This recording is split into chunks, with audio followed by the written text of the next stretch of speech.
UP के अमेठी में एक जगह है खरौली। बात कर रहा हूं सन 2002 की। एक माँ ने अपने बेटे को यह कहकर डांट लगाई थी, डांटा था कि बेटा तुम बाहर अपने दोस्तों के साथ बहुत ज्यादा वक्त घूमने में खेलने में बिताते हो, आप पढ़ाई नहीं करते हो। यदि पढ़ाई नहीं करोगे तो आपका जीवन खराब हो जाएगा, आगे चलकर तुम्हारा कौन साथ देगा। इस बात पर बेटे ने इस बात को उल्टे तौर पर लिया, नेगेटिव लिया।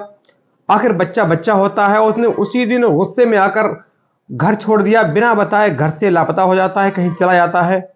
उसके बाद माँ बाप ने लगातार ढूंढने की कोशिश की, खोजने का प्रयास किया, अखबारों में उसका बाकायदा उसके फोटो निकलवाए, खबर लगवाई, इश्तहार लगवाए, लेकिन कहीं बेटे का अता पता नहीं लगा। उसके बाद माँ बाप बीमार पड़ जाते हैं, उनको गम बैठ जाता है, उनको बेटे की चिंता होती है, लेकिन बेटे का कहीं किसी प्रकार से भी खोज खबर या आता पता नहीं चल पा रहा था। धीरे धीरे वक्त गुजरता रहा, सप्ताह गुजरे, महीने गुजरे, वर्ष गुजरे। माँ बाप उस बेटे का जो गम है अब पहले से काफी कम हो चुका था, लेकिन बेटे के खोने की टीस आज भी उस पूरे परिवार के दिलो जहन में ताजा थी। लेकिन कहते हैं वक्त एक बहुत बड़ा मरहम होता है। वक्त ने उसकी याद को धीरे धीरे हल्का किया, कम किया। उसके बाद जो परिवार है अमेठी से सीधे नौकरी करने के लिए दिल्ली चला आता है, दिल्ली रह रहा होता है। उसके बाद इस घटना को हो गए पूरे 22 वर्ष, यानी 2024 की साल आती है। अब उस परिवार को फोन आता है कि आइए घर पे, हमारा बिछड़ा हुआ बेटा जिसका नाम था पिंकू, वो अचानक एक जोगी यानी सांसारिक सुखों को त्यागने वाला एक साधु होता है के भेष में घूम रहा है, हमारे गांव घर आया हुआ है, आपसे मिलना चाहता है। ये सुनने के बाद उस माँ के कलेजे पर कितनी खुशी हुई होगी, उस माँ को कितनी प्रसन्नता हुई होगी, इसका अंदाजा हमें आपको लगाना बिल्कुल मुश्किल है, असंभव है, इम्पॉसिबल है। फौरन वो माँ और पिता, जिनका नाम होता है भानुमती, पिता का नाम होता है रतिराम, खोए बच्चे के माता पिता, फौरन दिल्ली से बहुत जल्द ट्रेन पकड़कर सीधे अमेठी पहुंचते हैं। बाकायदा बेटे को देखते हैं, हाथ में उसका एक निशान चेक करते हैं, लेकिन बेटा इतना बड़ा हो चुका था। 22 वर्षों का वक्त बहुत लंबा होता है, सब कुछ चेंज हो चुका था, लेकिन एक निशान के सहारे उसने कहा, पहचाना कि हाँ यही मेरा बेटा है। उसने कहा मैं आपका पिता, मैं आपका बेटा हूं, मैं आपके 2002 में गुस्से में आपने मुझे डांटा था, डांटने के उपरांत मैं घर छोड़कर चला गया था, लेकिन अब मैं अपने गुरु के आदेश पर आपसे मिलने आया हूं।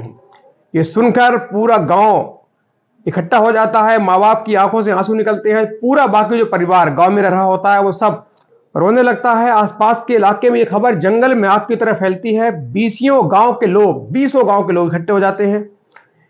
एक भावुक कर देने वाला फल होता है, इस खबर को पूरी नेशनल मीडिया ने तवज्जो दी।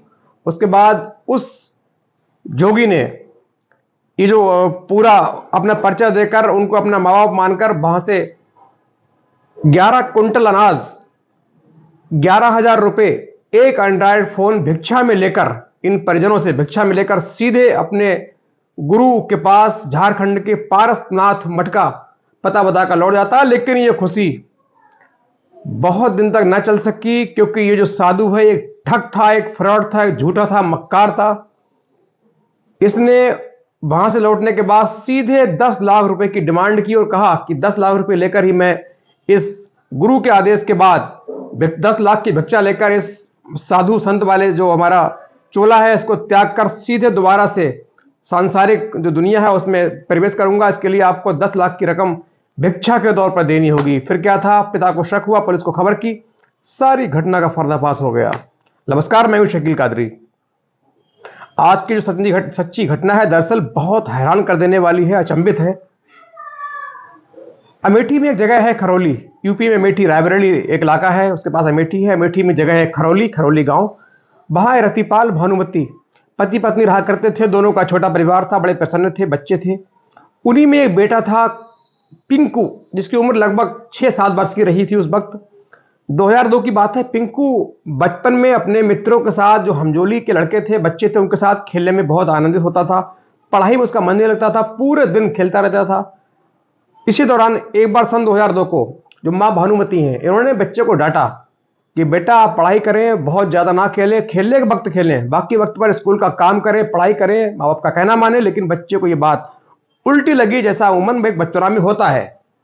उल्टी लगने के बाद वो किसी तरह इस बात को अपने जहन में लेकर सीधे बिना बताए घर छोड़ देता है। जब घर छोड़ता है तो फिर परिवारों को फिक्र होती है, शाम तक घर नहीं लौटता है। शाम तक न लौटा तो घर वालों को फिक्र हुई, उन्होंने खोजा तलाशा, लेकिन कहीं किसी प्रकार बच्चे का खोज खबर नहीं लग पाई। उसके जो दोस्त हैं उनसे पूछा गया, उनसे कहा पिंकू कहाँ है, तो उन्होंने कहा पिंकू दरअसल आज हमारे साथ खेलने आया ही नहीं। तब और फिक्र बढ़ी। तो सुबह को आसपास के इलाकों में खबर हुई, लेकिन कहीं पिंकू का अता पता नहीं चला। थक हार कर जो परिजन उन्होंने पुलिस को सूचना दी, अखबार में बाकायदा उसके फोटो निकलवाए, इश्तहार लगवाए, पोस्टर लगवाए, लेकिन किसी प्रकार से पिंकू की कोई खोज खबर नहीं हुई। अभी जो माता पिता हैं बीमार हो चुके थे, एक बेटे के गम में बीमार हो चले थे। धीरे धीरे वक्त गुजरा, समय गुजरा, महीने गुजरे, साल वर्ष गुजरे, और पूरा वक्त गुजर गया। 2000 सन आ गई, 2024 यानी 22 साल के बाद। इस दौरान जो पिंकू के माता पिता हैं ये सीधे काम करने के मकसद से दिल्ली के रुख करते हैं। अमूमन यूपी बिहार के जो लोग हैं जिनके पास काम नहीं है, वो काम करने के लिए दिल्ली, नोएडा, गाजियाबाद का रुख करते हैं। इंडस्ट्री एरिया है, वहां काम करने के दौरान धीरे धीरे अपने इनका जो परिवार है आगे बढ़ रहा था, गुजारा भत्ता हो रहा था। अब इनकी बेटी की जो एक कसक थी, वो दिल में टीस तो थी, लेकिन बाकी जो बहुत ज्यादा अब इनको याद नहीं थी, क्योंकि 22 साल का लंबा वक्त होता है और वक्त बहुत बड़ा मरहम होता है। बेटा जब छोटा था तो उसके हाथ पर छोटा एक निशान था, लेकिन जब खबर ये आसपास के लोगों तक फैली, सब जगह इसकी चर्चा हुई, तो बाकायदा एक ठग गैंग जो बाकायदा अपने आप को साधु के भेष में घुमाता है, घूमता है, और ये खास तौर से इन बातों की खबर रखता है अखबार के माध्यम से, सोशल मीडिया के माध्यम से, कि कहां किसका बच्चा गुम हुआ है, कब गुम हुआ है, कितने वर्ष हो गए। उसी कमजोरी को ये ठगी का अपना शिकार बनाते थे, अपना जाल बिछाते थे, उनसे मोटी पैसों की मांग करके सीधे रफू चक्कर हो जाते थे।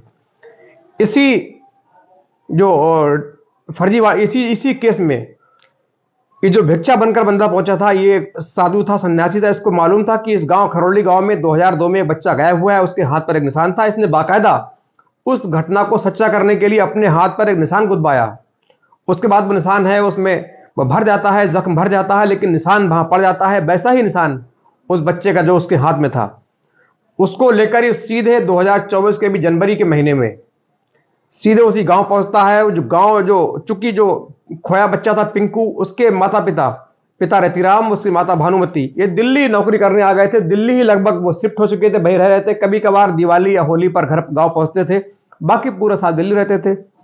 लेकिन बाकी जो परिजन है, इनकी बहन है, इनके भाई हैं, जो इनके परिजन हैं, बाकायदा उसी गांव अमेठी के खरौली में अभी रह रहे थे। वहां ये साधु सीधे एक और साधु के साथ भिक्षा मांगते हुए, एक चिमटा बजाते हुए, गिटार बजाते हुए पहुंचता है। एक वियोग वाला एक गाना, एक राग, एक भैरवी राग जो होता है, रागनी राग, वो गाता हुआ पहुंचता है। कहता है मैं इस परिवार का सदस्य हूं, मैं इनका बेटा हूं। इनका जो बेटा गुस्से में, मैं 22 साल पहले माँ ने मुझे डांटा था तो मैं चला गया था, लेकिन मैं उसके बाद सीधे झारखंड में एक मठ में पहुंचा था। मठ के बाद एक मुझे गुरु मिले, गुरु ने अपना मुझे शिष्य बनाया, चेला बनाया। जब से अब तक मैं उसी आश्रम में रह रहा हूं। और अब मेरे गुरु ने कहा कि अब वक्त आ गया है, तुमको अपने परिवार से मिलना चाहिए। तो गुरु के आदेश के बाद मैं पहले अयोध्या सीधे रामलला के दर्शन करने पहुंचा। दर्शन के बाद गुरु ने कहा यदि तुमने माता पिता से भेंट मुलाकात नहीं की तो तुम्हारा ये जो चल रहा है, जो टाइम चल रहा है, आप सही तौर पर, सही मानों में आप योगी नहीं बन पाएंगे। एक बार आपको मिलना जरूरी है। ये उनका गुरु का आदेश था। मैं गुरु के आदेश पर पहले अयोध्या आया, वहां रामलला का दर्शन किया, उसके बाद सीधे घर पहुंचा हूं। ये सुनकर पूरे गांव को हैरानी हुई, परिजनों को हैरानी हुई, और एक तरीके से खुशी भी हुई कि कैसे 22 साल बाद एक बेटा वापस लौटा है। आनंद फानंद में फोन द्वारा सीधे जो खबर है, पिंकू जो खोया बच्चा था, उसके परिजन जो माता पिता दिल्ली रहते थे, उनको फोन से खबर दी गई। फोन सुनने के बाद माता का खुशी से ठिकाना नहीं रहा। फौरन माता पिता वहां से ट्रेन द्वारा सीधे अमेठी खरौली पहुंचे। 27 जनवरी को ये लोग, अभी 27 जनवरी को सीधे खरौली पहुंचते हैं। देखते हैं गांव में चारों ओर से मजमा लगा है। उनका जो बेटा खोया था, उसके रूप में जो लड़का नया योगी बनकर आया है, ये बैठा है, खुद का नाम पिंकू बता रहा है। उसके साथ में एक योगी और है, बाकायदा राग गाता है, योगी राग गाता है। वो कह रहा कि मैंने सांसारिक सुख त्याग कर दिया है। यहां तक कि माता पिता को देखकर हैरानी हुई कि उनका बेटा नहीं लग रहा है, लेकिन 22 साल का लंबा वक्त उनको लग रहा था कि इस दौरान काफी चेंजिंग आ गई होगी, बेटा हमारा ऐसा ही होगा। उन्होंने बाकायदा हाथ का निशान चेक किया तो उसको निशान भी मिला।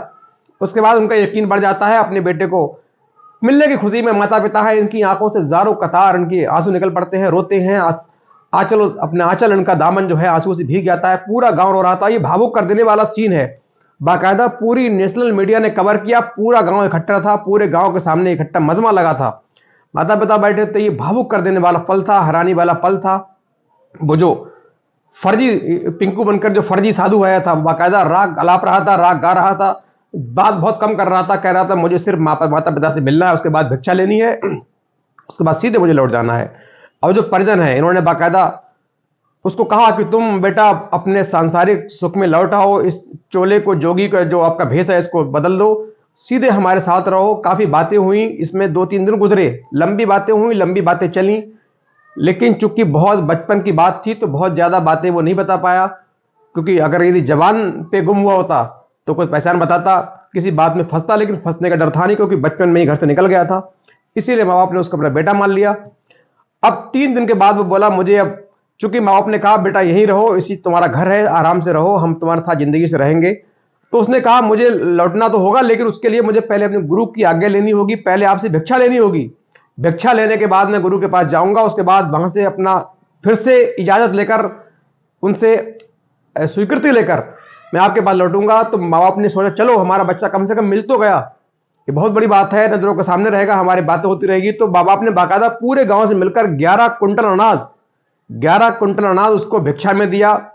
बहन ने 11,000 रुपए नगद कैश भिक्षा में दिए। पिता ने एक एंड्रॉयड फोन लेकर दिया कि ताकि हमारे बेटे से हमारी लगातार बातचीत होती रहे।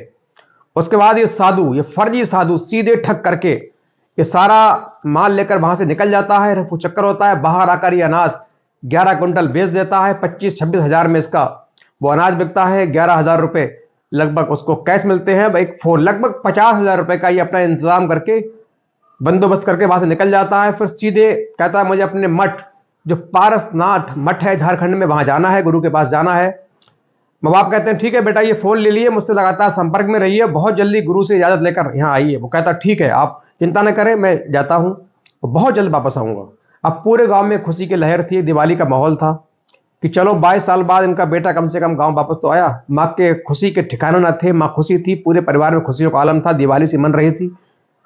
माँ मंदिर जाती, तमाम पीपल के दरख्त के पास जाती जहां उसने मन्नत मांगी थी, वहां पहुंच रही थी, शुक्रिया अदा करने जा रही थी, लेकिन उसकी यह खुशी बहुत दिन तक ना टिकी। दरअसल ये साधु है, ये सीधे वहां से रफू चक्कर होता है, फिर उसी फोन से बात करता है। पिता रतिराम है, उनसे संपर्क होता है, कहता है मैं झारखंड अपने मठ आ चुका हूं, मैंने गुरु को पूरी बात बता दी है। गुरु का कहना है कि आपको यदि जाना है तो परिवार से आपको 10 लाख रुपए भिक्षा के रूप में इस मठ को देने होंगे। ये हमारी सांसारिक सुख में दोबारा पहुंचने का, साधुगिरी त्याग करने का ये एक नियम है कि 10 लाख की भिक्षा फिर इस मठ को देनी होगी। उसके बाद ही तुम फिर से अपने जो पारिवारिक जीवन है उसमें लौट सकोगे, उससे पहले नहीं, अन्यथा नहीं। इसके लिए कहा जाता है कि बाकायदा रतिराम ने अपने पुत्र के लिए अपनी जमीन गांव की बेची, 11.5 लाख रुपए का इंतजाम किया। 11.5 लाख की जमीन बिकी, उसमें से 10 लाख रुपए देने का इंतजाम बनाया।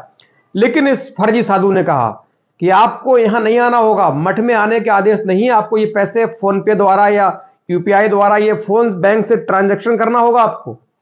यही एक शक पैदा हुआ। अब रतिराम को लगा कि कहीं ना कहीं ऐसा तो नहीं कि मेरे साथ ठगी हो रही है, यदि मैं सच हूं, मेरा बेटा सच है, तो मठ में बुलाने से इसको दिक्कत क्या है।